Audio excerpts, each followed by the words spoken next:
वारंवार मुदतवाढ देऊन सुद्धा राज्यातील अनेक शिधापत्रिकाधारकांनी अद्याप सुद्धा आपली केवायसी पूर्ण केली नसल्याने त्यांचं धान्य बंद होण्याची शक्यता आहे।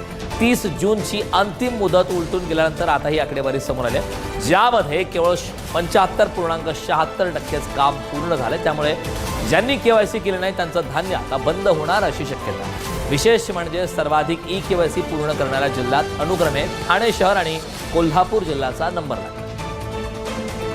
शासनाची मुदत दिलेली आहे ते 30 जून 2025 पर्यंतच होते तिथे। त्यामुळे ज्या लाभार्थ्यांचं ई केवायसी झालेलं नाही आहे तर त्याची अजून आता ई केवायसी आपल्याला करता येणार नाही, परंतु आपण त्याची जी माहिती आहे ही आपण जे स्थानिक स्तरावर आपले जे अधिकारी आहेत आणि रेशन धान्य दुकानदार आहेत त्यांच्याकडून आपण ती गोळा करतोय। आता गोळा करत असताना परत मी जे सांगितलं ते 3-4 कॅटेगरीज आहेत, त्याच्यामध्ये आपण ते करतोय। म्हणजे त्याच्यामध्ये जे मयत असतील लाभार्थी ते, त्याच्यानंतर कायमस्वरूपी स्थलांतरित आणि ज्यांचे ठसे जुळलेले नाहीत, अशा साधारणतः 3 प्रकारामध्ये आपण ही माहिती आता तालुका स्तरावर आपण ही गोळा करायचं काम सुरू आहे। त्यामध्ये काही थोड्या तांत्रिक अडचणी आहेत।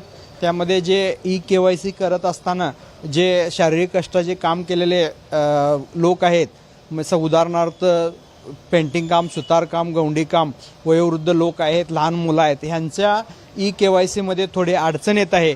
त्यामध्ये सुद्धा आम्ही शासनाला विनंती केलेली आहे की ह्यासाठी आपण काहीतरी चांगल्या पद्धतीचे आम्हाला एखादे मुदतवाढ द्यावी, आम्हाला काही वेगळ्या पद्धतीचा एखादा ऑप्शन दिला तर आम्ही ती सुद्धा ई केवायसी पूर्ण करू।